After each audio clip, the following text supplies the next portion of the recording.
Medical ஷாப்பில் போய் ஒரு ட்ராப்ஸ் வாங்கி போட்டுருவாங்க. சம்டைம்ஸ் என்ன ஆகும், அந்த ட்ராப்ஸ் போடுறதுனாலேயே இருக்கிற பிரச்சனை இன்னும் வேர்ஸ் ஆகும்.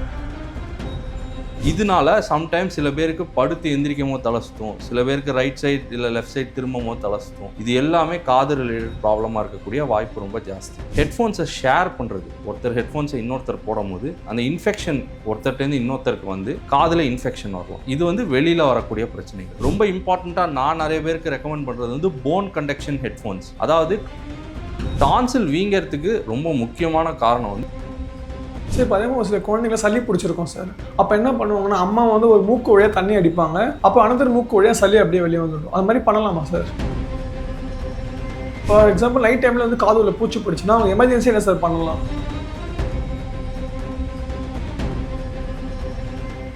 வணக்கம் அண்ட் வெல்கம் டு ஹெல்த் குரு. நான் உங்கள் முரளி. ஸோ நீங்கள் நம்ம கூட யார் இருக்காங்க அப்படின்னு பார்த்தீங்கன்னா, ENT head neck and skull based surgeon doctor Sathyanarayanan தான் இருக்காங்க. இன்னைக்கு இவங்க தான் பேச போகிறோம், வாங்க பேசலாம். வணக்கம் சார். வணக்கம். எப்படி சார் இருக்கீங்க? நல்லா இருக்கேன், நீங்கள் எப்படி இருக்கீங்க? எஸ், நல்லா இருக்கேன் சார். சரி, இப்போ பொதுவாகவே காது பகுதி எடுத்துக்கலாமே. ஒரு சில பேருக்கு பார்த்தீங்கன்னா காதுல இருந்து சீழ் மாதிரி வரும் சார். அது எதனால வருது நார்மலா சார்? இப்போது இந்த காதுலேருந்து சீல் வடிதல் அப்படிங்கிறத பற்றி பார்த்தோம்னா, அது வந்து 2 காரணங்கள்னால வரலாம். வெளிக்காது பிரச்சனை, நடுக்காது பிரச்சனை. ஸோ காதை வந்து 3 பாகமாக பிரிப்போம்: வெளிக்காது, நடுக்காது, உள்காது. இந்த சீல் வந்து வெளிக்காது இல்லை நடுக்காது பிரச்சனைகள்னால வரலாம். வெளிக்காது பிரச்சனைகள் என்னென்ன அப்படின்னு பார்த்தோம்னா, காதை நோண்டுறதுனால காதில் வரக்கூடிய புண்ணு, இல்லை காதில் இன்ஃபெக்ஷன், வெளிக்காதில் வர இன்ஃபெக்ஷன், இதனால காதில் சீவு வரலாம். இதே நடுக்காதுன்னு பார்த்தோம்னா, காதுக்கும் மூக்குக்கும் நடுவில் ஒரு டியூப் இருக்குது, அது வந்து ஈஸ்டேஷன் டியூப் அப்படின்னு சொல்லுவோம். அது அடைப்படுறது மூலமாக நடுக்காதில் இன்ஃபெக்ஷன் வந்து அந்த சீல் வந்து உங்கள் செவித்திரை, அதாவது உங்கள் இயர் ட்ரம்மில் ஓட்டை போட்டு வெளில வரலாம். இதனால தான் காதில் சீவு வருது. வெளிக்காது அண்ட் நடுக்காதுல சீவு வரதுக்கான ரீசன்ஸ் இதுதான். யூஸ்வலாக இது வந்து ஒரு ப்ராப்ளம். ஒரு டாக்டரை அணுகி அதுக்கு தேவையான மெடிசன்ஸ் என்ன, அதுக்கு ரூட் காஸ் என்ன அப்படிங்கிறத ஃபஸ்ட்டு தெரிஞ்சுக்கணும். ஒருவேளை ரூட் காஸ் வந்து மூக்கில் வர சளியாக இருந்துச்சு, இல்லை இந்த டியூப் அடைப்பாக இருந்துச்சுன்னா மூக்கில் ட்ராப்ஸோ ஸ்ப்ரேவோ போட வேண்டிய அவசியம் ஏற்படலாம். இல்லை காது ரீசனாக இருந்தால் காதில் ட்ராப்ஸ் போடணும். இதில் காமனாக நிறைய பேர் பண்ணுற மிஸ்டேக் என்ன அப்படின்னா, காதில் ஏதாவது வருது இல்லை காது வலி வருதுன்னா உடனே மெடிக்கல் ஷாப்பில் போய் ஒரு ட்ராப்ஸ் வாங்கி போட்டுருவாங்க. சம்டைம்ஸ் என்ன ஆகும், அந்த ட்ராப்ஸ் போடுறதுனாலேயே இருக்கிற பிரச்சனை இன்னும் வேர்ஸ் ஆகும். காதில் பிரச்சனை இருந்தாலும் தலை சுத்தல் ஏற்படுமா? ஸோ தலை சுத்தல் அப்படிங்கிறது ஒரு டிஸார்டர் இன் பேலன்ஸ். இந்த பேலன்ஸ்க்கான ஆர்கன் வந்து 3. ஒன்று வந்து உங்கள் கண், 2வது உங்கள் உள்காதில் இருக்கிற வெஸ்டிபியூல் அப்படிங்கிற அந்த ஒரு அப்பாரட்டிஸ், 3வது உங்கள் பிரெயின். இது 3 சேர்ந்து ஒன்றா வேலை செய்யும் போது தான் உங்கள் உடம்பு பேலன்ஸை மெயின்டைன் பண்ணுது. இப்போது இந்த உள்காதும் பிரெயினும் எப்போவுமே சிங்க்கில் இருக்கணும், ஒன்றா வேலை செய்யணும். அந்த ஒன்றா வேலை செய்கிறது தவறுச்சுன்னா இந்த மாதிரி பேலன்ஸ் டிஸார்டர்ஸ் ஏற்படலாம். அண்ட் தலை சுற்றல்ங்கிறது one of the balance disorders. So இந்த வெஸ்டிபியூலில் நிறைய பிரச்சனைகள் வரலாம், இன்ஃபெக்ஷன் வரலாம். இந்த வெஸ்டிபியூல்லேருந்து போகிற அந்த நரம்பில் இன்ஃப்ளமேஷன் இல்லை இன்ஃபெக்ஷன் மாதிரியான ப்ராப்ளம்ஸ் வரலாம். இல்லை ரொம்ப காமனாக வரக்கூடிய ப்ராப்ளம் வந்து இந்த வெஸ்டிபியூலுக்குள்ளே சின்ன சின்ன கற்கள் இருக்கும், அதை வந்து ஆட்டோலித் அப்படின்னு சொல்லுவோம். அந்த ஆட்டோலித் வந்து 2 சைடோட காதுலேயும் ஈக்குவலாக மெயின்டைன் ஆகும்போது உங்களுக்கு பேலன்ஸ் மெயின்டைன் ஆகும். அதில் ஒரு காதில் இருக்கிற அந்த ஆட்டோலித் நவுந்து உள்ளேயே சுற்ற ஆரம்பிக்கும் போது உங்களுக்கு எந்த ஆட்டோலித் நவுந்து இருக்கோ அந்த டைரெக்ஷனில் தலை சுற்றும். இதனால சம்டைம்ஸ் சில பேருக்கு படுத்து எந்திரிக்கும் போது தலை சுற்றும், சில பேருக்கு ரைட் சைடு இல்லை லெஃப்ட் சைடு திரும்பும் போது தலை சுற்றும். இது எல்லாமே காது ரிலேட்டட் ப்ராப்ளமாக இருக்கக்கூடிய வாய்ப்பு ரொம்ப ஜாஸ்தி. அண்ட் இந்த ப்ராப்ளம் இருந்துச்சுன்னா ஆக்சுவலாக சின்ன சிம்பிள் எக்ஸசைசஸ் மூலமாக அதை ஃபுல்லாகவே சரி பண்ணிடலாம். மருந்து கூட தேவைப்படாது. வருவாங்க பேஷண்ட், எக்ஸசைஸ் பண்ணுவோம், இமீடியட்டாக சரியாகி போயிடுவாங்க. இது என்ன ஒரே ஒரு விஷயம் நம்ம தெரிஞ்சுக்க வேண்டியது அப்படின்னா, இது என்ன ப்ராப்ளம்ங்கிறத ஃபஸ்ட்டு ஐடென்டிஃபை பண்ணணும். இது வந்து காதுனால் வருதா இல்லை பிரெயினால் வருதா அப்படிங்கிறத ஐடென்டிஃபை பண்ணி அதை கரெக்டாக ட்ரீட் பண்ணால் ஈஸியாக சரி பண்ணிடலாம். Okay sir. பார்த்தீங்கன்னா இந்த ஜென்ரேஷனில் பார்த்தீங்கன்னா நிறைய பேர் வந்து ஹெட்ஃபோன்லாம் யூஸ் பண்ணுறாங்க சார். இப்போ ஹெட்ஃபோன் யூஸ் பண்ணுறதுனால என்ன மாதிரியான பிரச்சனைகளை சந்திக்கிறாங்க அவங்க?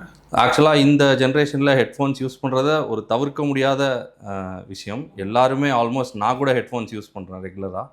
ஆனால் ஹெட்ஃபோன்ஸ் யூஸ் பண்ணுறதுல நம்ம எதுக்கெலாம் கேர்ஃபுல்லாக இருக்கணுங்கிறத நான் சொல்கிறேன், என்ன ப்ராப்ளம்ஸ் வரலாங்கிறதையும் நான் சொல்கிறேன். ஹெட்ஃபோன்ஸ் ஃபர்ஸ்ட் ஆஃப் ஆல் வெளியில் பார்த்தோன்னா அந்த ஹெட்ஃபோன்ஸில் யூஸ் பண்ணுற அந்த ரப்பரோ இல்லை அந்த லேட்டெக்ஸ்லேயோ அலர்ஜி ஏற்படலாம். அதனால் காது அரிப்பு இல்லை காதில் சின்ன சின்ன பக்கு மாதிரி சேர்றது வரலாம். 2வது நல்லா அந்த உள்ளே தள்ளி வைக்கிறதுனால காதில் இருக்கிற அழுக்கை நல்லா உள்ளே தள்ளி அழுக்கு சேர்ற அந்த திறன் வந்து ஜாஸ்தியாகும், இது ஏற்படும். மூணாவது ஹெட்ஃபோன்ஸை ஷேர் பண்ணுறது. ஒருத்தர் ஹெட்ஃபோன்ஸை இன்னொருத்தர் போடும்போது அந்த இன்ஃபெக்ஷன் ஒருத்தர்கிட்டேருந்து இன்னொருத்தருக்கு வந்து காதில் இன்ஃபெக்ஷன் வரலாம். இது வந்து வெளியில் வரக்கூடிய பிரச்சனைகள். இதை தாண்டி காது உள்ள ஹியரிங்கில் வரக்கூடிய பிரச்சனைகள் அப்படின்னு பார்த்தோம்னா ரொம்ப காமனாக எல்லாருமே வால்யூம் வந்து ஃபுல்லாக வச்சிடுறாங்க. அந்த மாதிரி வைக்கிறதுனால லாங் டேர்மில் உங்களுக்கு நாய்ஸ் இன்டியூஸ்ட் ஹியரிங் லாஸ், அதாவது இந்த மாதிரி அதிக வால்யூம் வைக்கிறதுனால வரக்கூடிய உங்கள் நர்வ் டேமேஜ் ஏற்படலாம். இது ஆக்சுவலாக எல்லா ஃபோன்ஸ்லேயுமே பில்டின்னாக அந்த வால்யூம் லிமிட்டை மென்ஷன் பண்ணுறாங்க. அந்த வால்யூமை தாண்டி போகும்போது இது வந்து சேஃப் லிமிட் இல்லைன்னு ஆல்மோஸ்ட் எல்லா ஃபோன்ஸ்லேயும் மென்ஷன் பண்ணுறாங்க. அதை நம்ம கரெக்டாக ஃபாலோ பண்ணோன்னா பிரச்சனை இல்லை. அதை ஃபாலோ பண்ணாத போது சம்டைம்ஸ் ரொம்ப நாள் போக்கில் அந்த பிரச்சனை ஜாஸ்தி ஆகலாம். ஓகே, ஆனால் ஒரு சில பேர் என்ன சொல்கிறாங்க பார்த்தீங்கன்னா, சில ஹெட்ஃபோன்ஸ்லாம் வந்து சேஃபாக யூஸ் பண்ணால் காதுக்கு எந்த பிரச்சனையும் வராதுன்னு சொல்கிறாங்க. அப்போ நம்ம ஹெட்ஃபோன்ஸை சேஃபாக யூஸ் பண்ண முடியுமா? கண்டிப்பாக சேஃபாக யூஸ் பண்ண முடியும். இதுக்குன்னே வாய்ஸ் லிமிட் செட் பண்ணுற ஹெட்ஃபோன்ஸ் நிறையா இருக்குது. ஸோ சில்ட்ரன்ஸ்க்கு கொடுக்குற ஹெட்ஃபோன்ஸ் நிறையா இருக்குது. அதில் வந்து அந்த 85 டெசிபல், அதாவது சேஃபான டெசிபலில் நம்ம வால்யூம் லிமிட்டை செட் பண்ணிக்க முடியும். இந்த மாதிரி செட் பண்ணுற ஹெட்ஃபோன்ஸ் இருக்குது. அது போக ரொம்ப இம்பார்ட்டண்ட்டாக நான் நிறைய பேருக்கு ரெக்கமெண்ட் பண்ணுறது வந்து போன் கண்டக்ஷன் ஹெட்ஃபோன்ஸ். அதாவது காது உள்ளே வைக்காமல் இந்த காதை சுற்றி இருக்கிற எலும்பு மேலே வைக்கிற ஹெட்ஃபோன்ஸ் இருக்குது. அது வந்து இந்த மாதிரி காது ப்ராப்ளம் அடிக்கடி வரவங்களுக்கு ரொம்பவே சேஃப். அதை யூஸ் பண்ணுறதுனால உங்களுக்கு காது டேமேஜும் அந்தளவுக்கு ஆகாது, ப்ரொவைடட் நம்ம வால்யூம் லிமிட்குள்ளே கரெக்டாக யூஸ் பண்ணிக்கிட்டா. இதில் நான் ரெக்கமெண்ட் பண்ணுறது வந்து 60-60 ரூல்னு சொல்லுவோம். 60 மினிட்ஸ் யூஸ் பண்ணோம் அண்ட் 60% வால்யூமில் யூஸ் பண்ணோம். அண்ட் எவ்ரி 60 மினிட்ஸ்க்கு அப்புறம் ஒரு 5 மினிட்ஸ் பிரேக் கொடுத்துடணும். கொடுத்து உங்களுக்கும் கொஞ்சம் ரிலாக்ஸ் ஆகிட்டு அதுக்கப்புறம் திருப்பி யூஸ் பண்ணால் காது ஹெல்த்துக்கு கொஞ்சம் பெட்டராக இருக்கும். சரி, இப்போ அதே மாதிரி டான்சில் ஸ்டோன் எப்படி சார் உருவாகுது? ஸோ டான்சில்ங்கிறது நம்ம உடம்புல இருக்கிற ஒரு நார்மல் உறுப்பு, அது ஒரு ஆர்கன், லிம்ஃப் நோட், ஒரு லிம்ஃப் நோட். அது அந்த டான்சிலோட சேர்ந்து நிறைய லிம்ஃப் நோட்ஸ் இருக்குது நம்ம ஹெட் அண்ட் நெக்கில். அதில் ஒன்று தான் இந்த ஆர்கன். இதில் வந்து நிறைய குழிகள் உண்டு, கிரிப்ட்ஸ் அப்படின்னு சொல்லுவோம். ஸோ இந்த டான்சில் வந்து நீங்கள் ஜென்ரலாக நாக்கை நீட்டி பார்த்தாலே தெரியும், நமக்கு தொண்டைக்கு பின்னாடி நிறையா குழியாக இருக்கும். ஸோ நம்ம சாப்பிட்ற சாப்பாடு சாப்பிட்ட அப்புறம் சரியாக வாய் கொப்பளிக்காமல் இருக்கிறதுனாலையோ இல்லை சின்ன சின்ன அந்த டெப்ரி வந்து அந்த சாப்பாடு துகள்கள் வந்து இந்த கிரிப்ட்ஸ்குள்ளே போய் உட்காந்துக்கும். அது உட்கார்றது மூலமாக நாள் போக்கில் இந்த டான்சில் ஸ்டோனுங்கிறது உருவாக்கும். இது யூஸ்வலாக பயப்படுற மாதிரி ஒன்றுமே கிடையாது.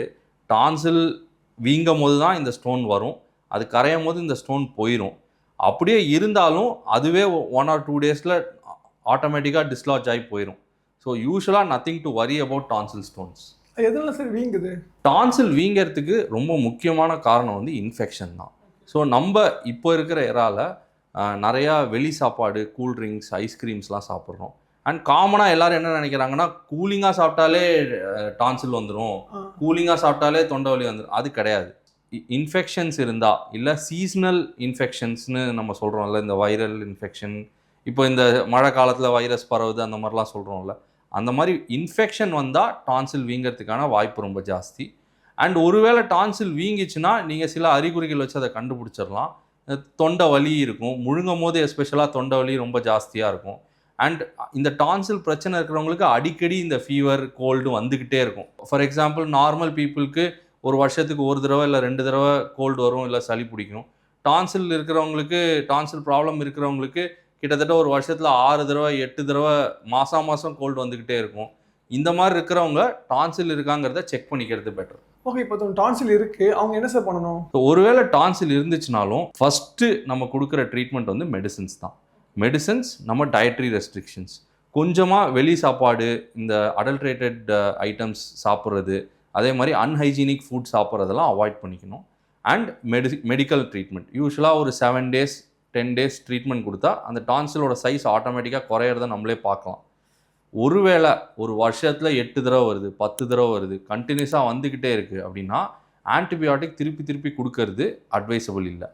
அந்த மாதிரி சுச்சுவேஷன்ஸில் சம்டைம்ஸ் வி ரெக்கமெண்ட் டான்சிலை வந்து சர்ஜிக்கலாக ரிமூவ் பண்ணலாம் அப்படின்னு சொல்லி. அண்ட் இப்போது வந்து டான்சில் சர்ஜரியில் நிறையவே அட்வான்ஸ்மெண்ட்ஸ் வந்துருச்சு.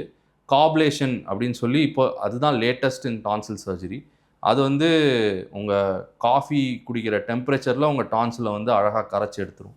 சரி, இப்போ அதே மாதிரி சில குழந்தைங்கள சளி பிடிச்சிருக்கோம் சார். அப்போ என்ன பண்ணுவாங்கன்னா, அம்மா வந்து ஒரு மூக்கு வழியாக தண்ணி அடிப்பாங்க, அப்போ அனதர் மூக்கு வழியாக சளி அப்படியே வெளியே வந்துடும். அது மாதிரி பண்ணலாமா சார்? இது வந்து ஆக்சுவலாக எனக்கு ரொம்ப பிடிச்ச ஒரு ட்ரீட்மெண்ட். இதை வந்து நேத்தி அப்படின்னு சொல்லி நம்ம யோகாவில் ரொம்ப வருஷத்துக்கு முன்னாடியே நம்ம கண்டுபிடிச்ச ஒரு விஷயத்த இப்போது ஃபாரினர்ஸ்லாம் வந்து பேப்பரில் இதுதான் சைனஸ்க்கு மெயின் ட்ரீட்மெண்ட் அப்படின்னு சொல்லி ப்ரொப்போஸ் பண்ணியிருக்காங்க. இது பேர் நேசல் வாஷ்னு சொல்லுவோம் மெடிக்கல் டேர்ம்ஸில், இல்லை நேசல் டூஷிங்னு சொல்லுவோம். நம்ம நேத்தி இல்லை சைனஸ் நேத்தின்னு சொல்லி யோகாவில் பண்ணிகிட்ருக்காங்க. இது வந்து சைனஸ் ப்ராப்ளம் இருக்கிறவங்க குழந்தைங்களுக்கு நான் சம்டைம்ஸ் குழந்தைங்களுக்கு அது பண்ண கஷ்டமாகவும் இருக்கும். பட் அடல்ட்ஸ்க்கு எஸ்பெஷலாக சைனஸ் ப்ராப்ளம் இருக்கிறவங்க, மினிமல் அலர்ஜிஸ் இருக்கிறவங்களுக்கு இது ரொம்பவே யூஸ்ஃபுல்லாக இருக்கும். இதை வந்து வீட்டிலேயே ப்ரிப்பேர் பண்ணிக்க முடியும். ஒரு கிளாஸ் வாட்டரில் ராக் சால்ட், பேக்கிங் சோடா தண்ணி ஓட மிக்ஸ் பண்ணி அதை வந்து வாஷ் பண்ணால் ஒரு மூக்கு வழியாக போயிட்டு இன்னொரு மூக்கு வழியாக வரும். நிறையா யூடியூப்பில் நிறைய இதை பற்றின வீடியோஸ் இருக்குது. அதை பார்த்து எப்படி பண்ணோன்னு பார்த்து பண்ணால் சைனஸ் அண்ட் அலர்ஜி இருக்கிறவங்களுக்கு ரொம்ப யூஸ்ஃபுல்லாக இருக்கும். ஓகே சார், அதே மாதிரி இந்த டினிட்டஸ் இருக்குல்ல சார், அது உருவாதுக்கு என்ன காரணமாக இருக்குது? ஸோ அகெயின் டினிட்டஸ்னு பார்த்தோம்னா அதுக்கும் காரணங்கள் வந்து வெளிக்காது, நடுக்காது, உள்காதுன்னு டிஃப்ரெண்ட் ரீசன்ஸ் இருக்கும். ரொம்ப காமனாக உருவாகிற ரீசன்ஸ் வந்து காதில் வர இன்ஃபெக்ஷன்ஸ்னால வரலாம், இல்லை சடனாக ஏதாவது சத்தம் கேட்டால் அந்த நாய்ஸ்னால் வர அதிர்ச்சியில் டினிட்டஸ் வரலாம். அண்ட் சில அன்காமன் ரீசன்ஸ் இருக்குது. உங்கள் காதோட நரம்பு மேலே ஒரு ரத்த குழாய் ஓடினா இந்த மாதிரி டினிட்டஸ் வரலாம். இது இல்லாமல் டினிட்டஸில் வெவ்வேறு விதங்கள் இருக்குது. அந்த கொயின்னு வர சவுண்ட் வந்து ஒரு விதம். அதே மாதிரி சில பேருக்கு அலை அடிக்கிற மாதிரி வரும். இந்த மாதிரி சவுண்ட் வரவங்களுக்கு பல்சடைல் டினிட்டஸ் அப்படின்னு சொல்லுவோம். அது என்ன அப்படின்னா, உங்கள் காதில் ஓடுற அந்த ரத்த குழாய் இருக்குல்ல, அந்த ரத்த குழாயில் ரத்தம் ஓடுற சத்தம். நீங்கள் கழுத்தை சம்டைம்ஸ் இந்த இடத்துல அழுத்தி பார்த்தோன்னா அந்த சவுண்ட் நிற்கும், அதை எடுத்தோடனே திருப்பி வரும். அந்த மாதிரி இருக்கிறவங்களுக்கு இந்த ரத்த குழாயினால் வர அந்த ரத்த ஓட்டத்தில் வர சத்தம். யூஸ்வலாக இந்த பல்சடைல் டினிட்டஸ் இருக்கிறவங்க பயப்படவே வேண்டாம். கொஞ்சம் நாள் போக்கில் அது ஆட்டோமேட்டிக்காக சரியாயிடும். அதே மாதிரி ஒருத்தவங்களுக்கு இப்போ டான்சில் இருக்குன்னு என்ன சிம்டம்ஸ் தெரிஞ்சுக்கலாம்? ஸோ டான்சில் இருக்கிறதுக்கு ரொம்ப காமனான சிம்டம் என்ன அப்படின்னு பார்த்தீங்கன்னா, முழுங்கும் போது தொண்டை வலிக்கும். இது வந்து ரொம்ப ரொம்ப காமனான சிம்டம் டான்சிலில். இது இல்லாமல் அதர் சிம்டம்ஸ் என்ன அப்படின்னா, தொண்டை கரகரப்பு ரொம்ப அடிக்கடி ஏற்படும், சளி இல்லை இருமல் வரலாம். ரொம்ப காமனாக பார்த்தோன்னா தொண்டை கரகரப்பு, அதே மாதிரி சளி இருமல் ரொம்ப அடிக்கடி வரலாம். அண்ட் இந்த அப்பர் ரெஸ்பிரேட்டரி ட்ராக்ட், அதாவது இந்த கோல்டு, காஃபு, ஃபீவர், இந்த தொண்டை வலி, இது வந்து ரொம்ப அடிக்கடி வரும் டான்சில் இருக்கிறவங்களுக்கு. ஃபார் எக்ஸாம்பிள், இப்போ நார்மலான பீப்புளுக்கு ஒரு வருஷத்தில் ஒரு தடவை இல்லை 2 தடவை இந்த மாதிரி கோல்டு, ஃபீவர் ஏற்படலாம். பட் டான்சில் இருக்கிறவங்களுக்கு இதே இன்ஃபெக்ஷன் ஒரு வருஷத்தில் 6 டைம்ஸ், 7 டைம்ஸ், 12 டைம்ஸ், 15 டைம்ஸ்லாம் வரும். அந்த மாதிரி இருந்தால் டான்சில் இருக்கான்னு ஃபஸ்ட்டு செக் பண்ணி அதை இவால்வேட் பண்ணிக்கிறது பெட்டர். ஓகே சார், இப்போ உங்களுக்கு காது கேட்கலன்னா இயரிங் எய்ட் யூஸ் பண்ணுறது அவசியமா? காது கேளாமைன்னு வரும்போது அதை வந்து எதனால் வருதுங்கிறத நம்ம பிரிச்சுக்கணும். வெளிக்காது, நடுக்காது, உள்காது. நான் முன்னாடி சொல்கிறதே தான் திருப்பி சொல்கிறேன். இப்போ இந்த வெளிக்காது ரீசன்ஸ் என்னெல்லாம் காது கேளாமையினால் வரலாம் அப்படின்னா, காதில் வேக்ஸ் ரொம்ப சேர்ந்து இந்த மாதிரி வரலாம், இல்லை காது ஜவுவில் ஏதாவது ப்ராப்ளம் இருந்தால் வரலாம். இதே நடுக்காதில் நீர் சேருதல், காதில் நீர் சேருதல் இருந்தால் இந்த காது கேளாமை ஜாஸ்தியாக எஸ்ஓஎம் அப்படின்னு சொல்லுவோம். அண்ட் இன்னொரு ரீசன் இருக்குது. உங்கள் காதில் சின்ன சின்ன எலும்புகள் மூலமாக தான் அந்த சவுண்ட் கண்டக்ட் ஆகுது. அதில் ஒரு எலும்பு அசையாமல் இருந்தாலும் இந்த மாதிரி காது கேளாமை ஏற்படலாம். இது இல்லாமல் உள்காதில் உங்கள் காது நரம்பில் ஏதாவது டேமேஜ், இல்லை உங்கள் ஆர்கன் ஆஃப் ஹியரிங் இருக்குது காக்லியான்னு சொல்லி, அதில் குட்டி குட்டி ஹேர் செல்ஸ் இருக்கும். அந்த ஹேர் செல்லில் ஏதாவது டேமேஜ் ஆச்சுன்னா காது கேளாமை ஏற்படலாம். இதில் நான் கடைசியாக சொன்னேன் தெரியுமா, அந்த உள்காதில் வர ரீசன்ஸ், காது நரம்பு, இல்லை அந்த காக்லியா, அந்த ஹேர் செல் டேமேஜ், இதுக்கு தான் ஹியரிங் எய்ட் யூஸ்ஃபுல்லாக இருக்கும். இதுக்கு மற்ற ரீசன்ஸ் எல்லாமே ஃபஸ்ட்டு எதனால் வருதுங்கிறத தெரிஞ்சுக்கிட்டு அந்த ரீசனை ட்ரீட் பண்ணி அந்த ரீசனை சரி பண்ணிட்டா உங்கள் காது கேளாமை திருப்பி நார்மலே வந்துடும். ஒருவேளை மற்ற ரீசன்ஸ் எல்லாம் ட்ரீட் பண்ண முடியலனா தான் ஹியரிங் எய்ட் ஒரு ரிசால்வாக இருக்கும். பட் நரம்புலையோ இல்லை உங்கள் ஆர்கன் ஆஃப் ஹியரிங்லேயோ டேமேஜ் வந்துச்சுன்னா அதுக்கு ஹியரிங் எய்ட் தான் ஒரு நல்ல தீர்வு. இதே குழந்தைங்களில் 6 வயசுக்கு கம்மியாக இருக்கிற குழந்தைங்களில் இதே நரம்பு டேமேஜ் இருந்துச்சுன்னா அதுக்கு காக்லியர் இம்ப்ளான்ட்னு சொல்லி டைரெக்டாகவே ஒரு இம்ப்ளான்ட் போடலாம். அது மூலமாக நேச்சுரலாக அவங்கள கேட்க வைக்க முடியும்.